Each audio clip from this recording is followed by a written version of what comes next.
montrer un petit peu les strats que j'utilise dans mon PB, les strats que j'essaie de passer en fait à chaque fois. Il y a très peu de strats dangereuses, j'ai très peu d'optimisation de poils de cul à l'entrée des sauts ou à la sortie des pentes, ni même de sauts dans les loopings, j'en fais très peu. Je passe quand même la majorité des skips, à part un très très gros que je n'ai jamais passé, enfin deux gros que je n'ai jamais passé. Il y en a un qui a une vidéo présentée par Mumudity, je vous inviterai à la regarder si vous voulez vous rendre compte de la difficulté de la chose. Je reviendrai pas sur certains niveaux parce que certains niveaux ont déjà été traités par Greyfox, a fait une vidéo sur tous les skips du jeu, donc j'en parlerai pas.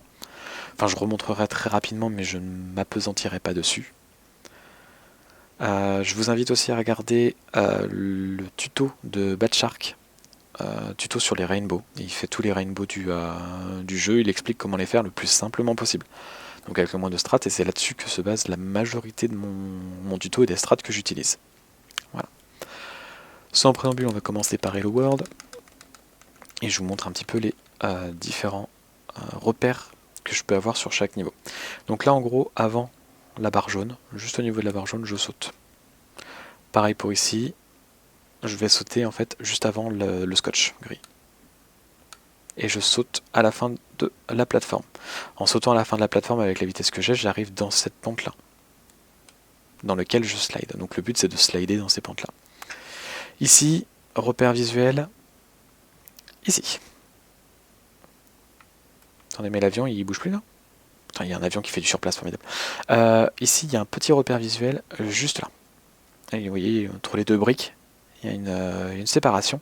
Juste avant cette séparation, il y a une autre petite brique juste en dessous qui soutient. Je saute à peu près à ce niveau-là. Juste avant, je saute. Ce qui me fait arriver là, auquel je peux slider.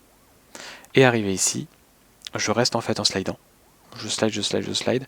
Et même quand je remonte, je slide. Et juste après le bleu, je saute. Tout petit peu après, je saute. Je vous montre où ça me fait arriver.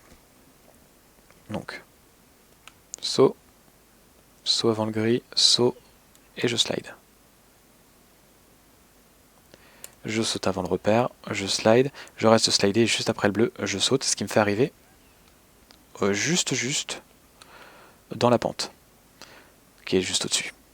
Comme ça, je slide dans la pente, et juste un tout petit peu avant le bleu, donc au-dessus de moi là, je saute. Ce qui va me faire arriver dans cette nouvelle pente-là. Dans cette pente-là, je slide, j'arrête de slider quand je monte, je slide quand je descends, j'arrête de slider, et j'arrive à la fin. Donc je recommence, je saute, je grand saute, je slide. Là, repère visuel, je saute, j'arrive dans la pente. Je reste slidé après le bleu, je saute, et j'arrive dans la pente. Avant le bleu, je saute, je slide, et j'arrive à la fin. Là, toutes ces imperfections-là, on pourrait croire que c'est à peu près un niveau correct, mais en fait, il y a eu pas mal de moments où j'ai pas sauté au bon moment. J'ai perdu environ 4 dixièmes juste sur ce niveau-là. C'est juste pour vous dire qu'en gros, il y a énormément de temps qui se perd très facilement sur ce jeu. Le jeu, c'est vraiment un jeu d'optimisation arrivé à un certain niveau. Et il faut savoir en fait réussir à être vraiment être plein d'adaptabilité, parce qu'en gros, si on sent qu'à un moment on a perdu de la vitesse, il va falloir changer de repère. Le repère sera différent. Donc comme le repère sera différent, il faut adapter. Vous voyez là par exemple, j'ai pris trop de vitesse par rapport à ce que je faisais d'habitude. J'aurais dû sauter plus tôt pour être plus dans la pente. Je vais remonter au ralenti.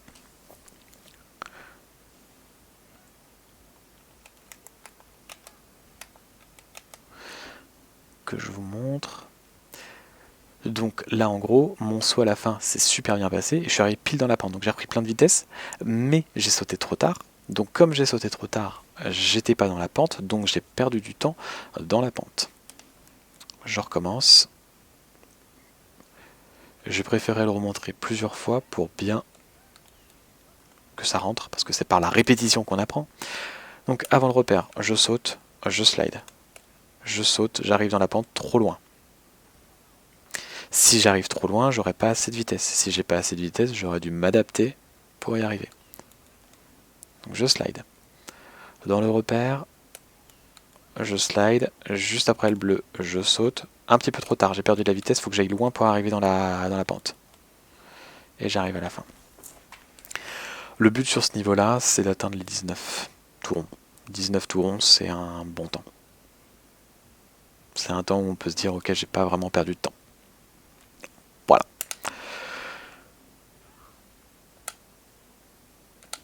Butt Slide Basics, deuxième niveau. Donc Butt Slide Basics, je vais tout droit, je slide. Je fais pas de saut comme je vous disais. Là, excusez-moi, juste avant le pied, je saute. Ce qui me fait arriver dans la pente. J'arrête de slider, je reslide. Ici, il n'y a pas de repère visuel, mais pour sauter, je saute au milieu. À peu près au milieu de... vous voyez, on prend le début qui est ici et la fin qui est juste là. Au milieu, je saute. Ce qui me fait arriver encore une fois de plus dans la pente. Pour toutes ces petites pentes-là, qui sont faites avec des briques triangulaires, c'est le seul endroit où je vais faire des sauts pour sortir. Le but est de faire un saut au dernier moment, ce qui va nous permettre en fait de conserver la vitesse. Parce que si on saute, si on slide et qu'on ne saute pas, en fait on perd toute la vitesse, tout simplement. On perd une partie de la vitesse, ça nous arrête un petit peu, ça nous freine. Donc le but c'est pas de nous freiner. Pareil, quand on rentre dedans, il peut être intéressant de sauter. Et là vous allez me dire, oui mais là c'est dangereux par exemple, c'est très dangereux, donc en gros ici, il peut être fait, c'est un saut et un saut. Le saut plus ressaut est très dangereux. Vous voyez, si je saute trop haut, je n'y arrive plus. Parce qu'il faut faire un tout petit saut. Donc, comme c'est dangereux, celui-ci, je ne le fais pas et j'attends la fin pour sauter. Voilà. À la fin de la plateforme là-haut, au niveau du bleu, je saute et je slide ici. La fin du niveau, je slide en descente, j'arrête de slider en montée. Ça fait gagner un petit peu de temps. Donc je slide, je fonce. Avant le pied, je slide, j'ai perdu du temps. Pas grave. Au milieu, je slide. À la fin, je saute. À la fin de la pente, je saute. Au truc bleu. Je saute, je slide, j'arrête de slider en montée. Je slide en descente, je slide en descente, je slide en descente.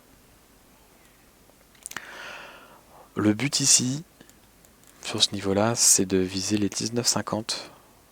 On peut considérer qu'on n'a pas perdu du temps au 19,50.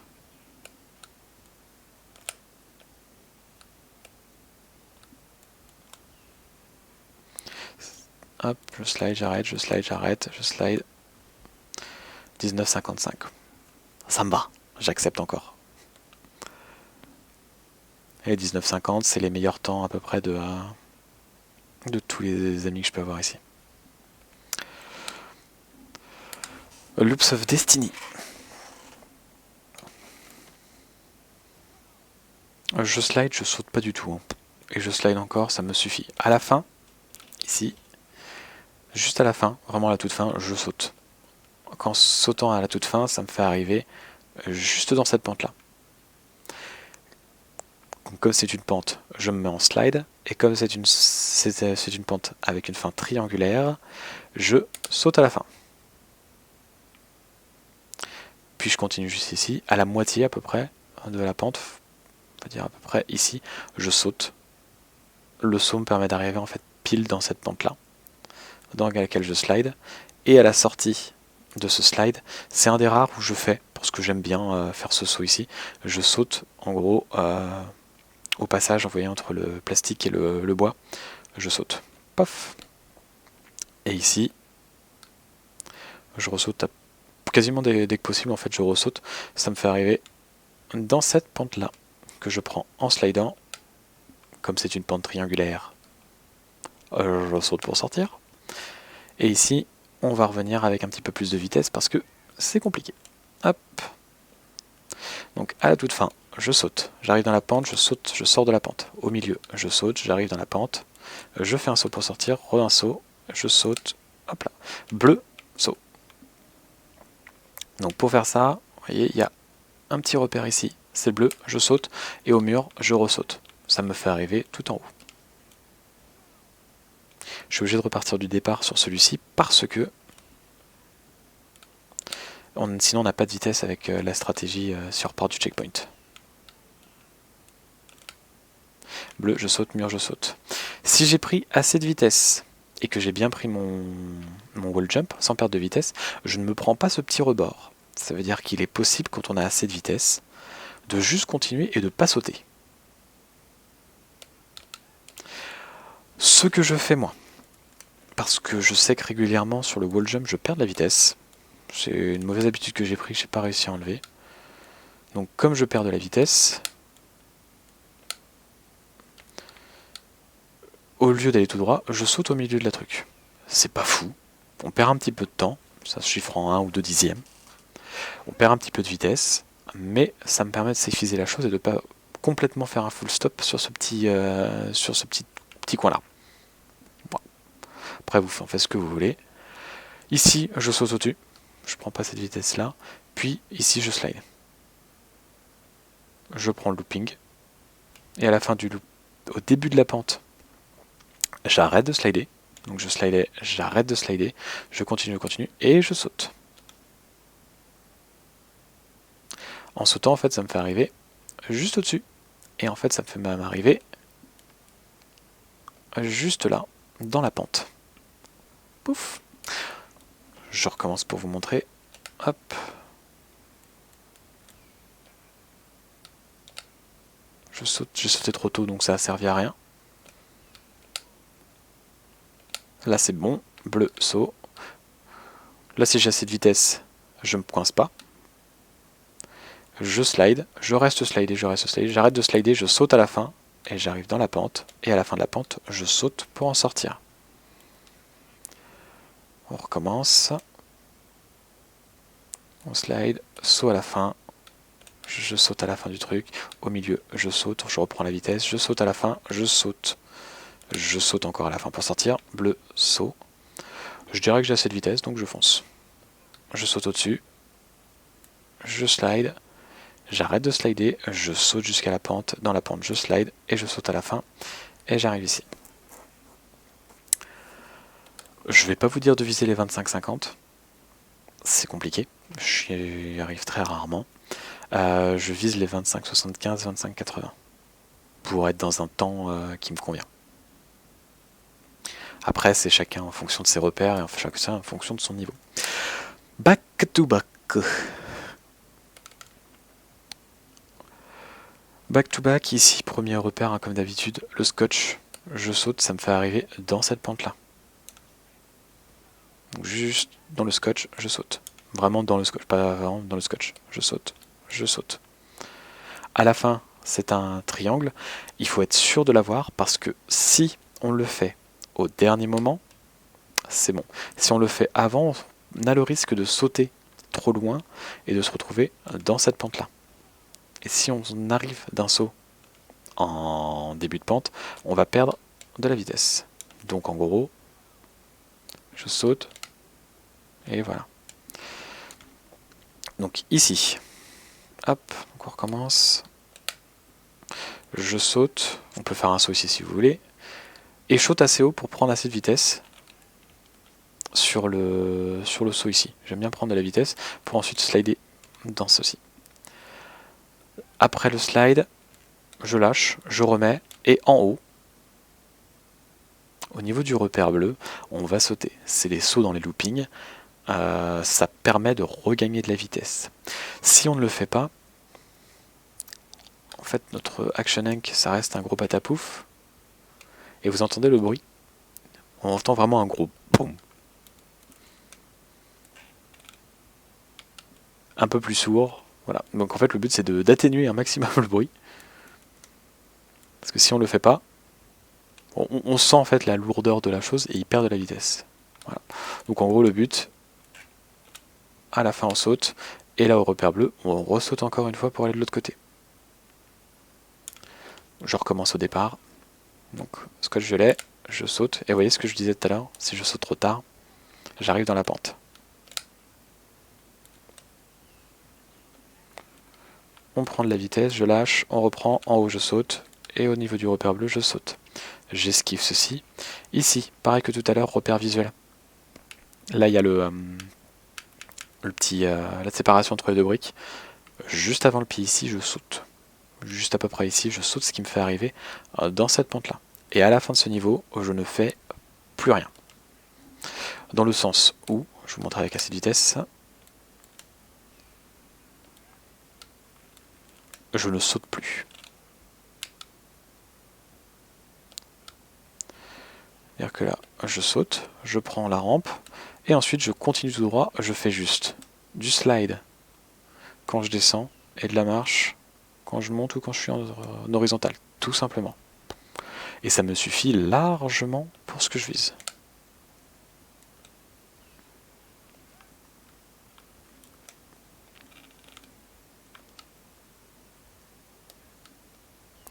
Hop, juste avant le pied, on saute, on arrive dans la pente, et je continue. Bah vraiment, je cherche pas plus loin.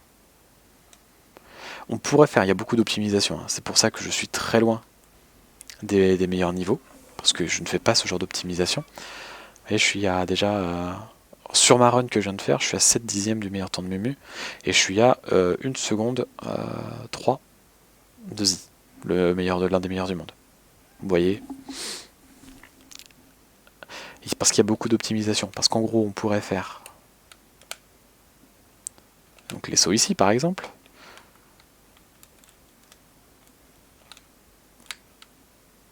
Ici on peut améliorer les sauts. On va pouvoir après ici, par exemple faire un saut, refaire un saut ici à la fin, refaire un saut au départ, refaire un saut à la fin ici, enfin il y a plein de petits sauts qui peuvent être faits pour améliorer. Le souci c'est que si on les loupe, on perd du temps au lieu d'en gagner. Donc personnellement je préfère la jouer safe, je crache sur 1 ou 2 dixièmes pour ne pas en perdre 3 ou 4. Parce que de la perte de vitesse, des fois, ça se résume en perte sèche de 1 seconde sur certains niveaux. Voire certains skips qu'on peut pas faire, et donc 4-5 secondes qui sont perdues.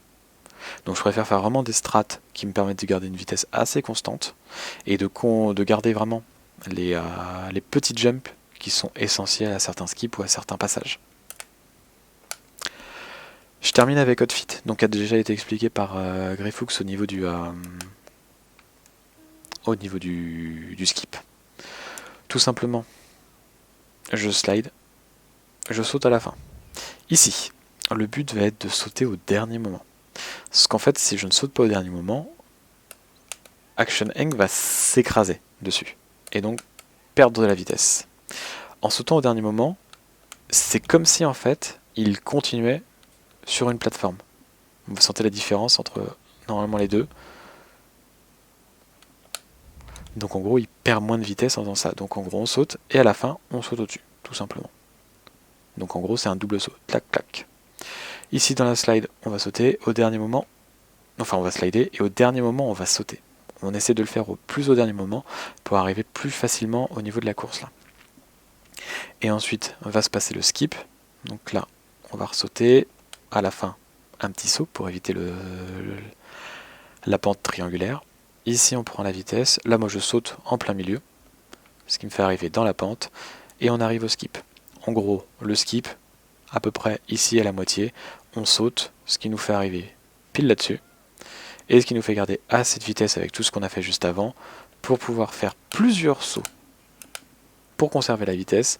Et à la toute fin, ici, de la pente, on saute et ça nous fait, au lieu de passer par ici, ça nous fait arriver directement là. C'est pas évident, mais ça fait gagner 1 seconde et demie, 2 secondes. Ça peut ne pas se cracher dessus. Ici, petit conseil, parce que moi je sais que je n'arrive pas à le skip souvent, donc souvent je passe dans la version normale, je saute à peu près au niveau de ce repère là, et je prends par la gauche. Quand je suis sûr de ne pas avoir le skip, je prends par la gauche. Parce qu'il est plus rapide de prendre par la gauche, d'arriver sur la droite et sauter par ici, que l'inverse, de passer par la droite, sauter par la gauche pour aller là-bas. Donc en gros, j'arrive ici, et je remonte par là. Ici, au niveau du repère pour sauter, pour regagner de la vitesse, repère bleu. Tout simplement, ça fait gagner un boost de vitesse pour la remontée. Puis on prend, quand on fait la strat sans skip, avec le saut, on arrive dans la descente, on descend, Et ici on arrive sur les trois voilà exactement, trois accélérateurs. Sur les trois accélérateurs, ce que je fais, le premier, je le prends debout, et avec la vitesse qu'on a déjà eue, on est plus rapide en slidant. En fait, slider permet de mieux conserver la vitesse sur certains cas. Même des fois, rester en ligne droite en slidant, voire même monter en slidant, est plus rapide que de lâcher le slide, dans certains cas. Ici, c'est le cas. Donc en gros, avec toute la vitesse qu'on a accumulée avec la descente qui est juste ici, plus la vitesse que va nous donner le premier slide, le premier accélérateur, on sera plus rapide en slidant. Donc après le premier accélérateur, on slide. Ce qui nous permet de gagner un boost de vitesse. La fin, il y a juste un petit saut à faire, mais je vous remontre depuis le début. Je vais le faire sans skip.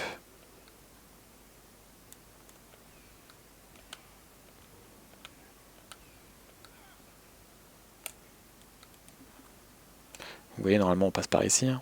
Hop, on saute. Là j'ai pris beaucoup trop de vitesse, hein, c'est normal.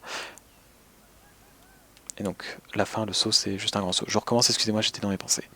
Donc je slide. Saut à la fin, saut... Enfin, je saute à la fin du truc aussi. Je ressaute. Saut pour ressortir pour gagner de la vitesse. Au milieu, je saute. Si vous voulez tenter le skip, on fait comme ceci. On va dire que je ne l'ai pas. Je saute là. Je prends le slide. Je saute au niveau du repère bleu. Et je reprends le slide. Ici, je cours, je slide. Et à la toute fin, je saute, j'arrive dans la pente.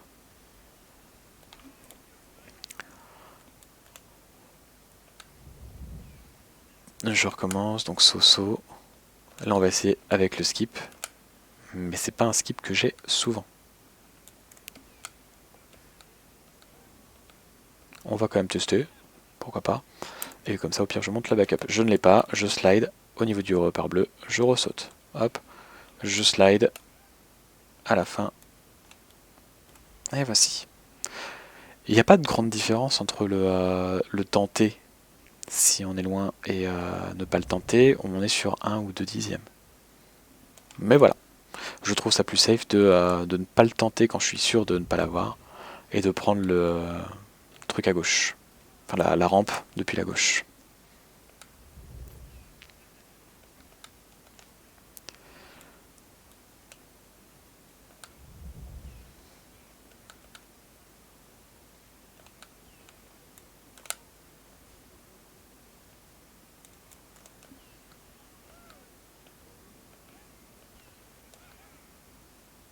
Là, je sais que je l'ai pas parce qu'en fait j'ai fait un dernier saut de trop et ça ne passait pas. Hop, je slide sur les deux derniers et je continue. Voilà. Le but avec le skip, c'est d'arriver en dessous des 26 30, 26 50 on va dire, et sans le skip en dessous des 27 30. Enfin c'est mes repères en tout cas à peu près habituels. Vous voyez, avec le skip on arrive sur du 26 50 si on carbure bien. Et sinon voilà, on peut arriver sur du 26 16, 27 12 sans le skip, je dirais. Ok. Voilà ce qu'il en est pour Back in Action. Pour les différents skips de Back in Action, enfin les différents repères de Back in Action. On va commencer sur des niveaux un peu plus difficiles, c'était que le début. Et donc sur le premier split, je vais ressortir mes splits très rapidement. Sur mes splits à moi, sur mon 1859, je sors de Back in Action en 2.05. 2.05 et pas beaucoup plus. 2.05, 24. Il n'y a pas le skip du level 5. J'aime sortir de Back in Action en 2.03 quelque chose. C'est mon but habituellement, c'est 2.03. Et je vois pas mal de gens qui sortent en 2.08, 2.09. Vous voyez, rien que sur le premier monde, finalement, on peut facilement perdre 3-4 secondes. Et j'ai pas mis le timer, donc vous le voyez pas. Hop. Je vais juste le sortir pour montrer à chaque fois. Touk. Touk. Voilà. Donc outfit 2.05 sur mon PB. Le but c'est 2,03 pour faire vraiment des très très bons temps. Ça permet finalement d'éponger une ou deux erreurs dans la suite du truc. Ok.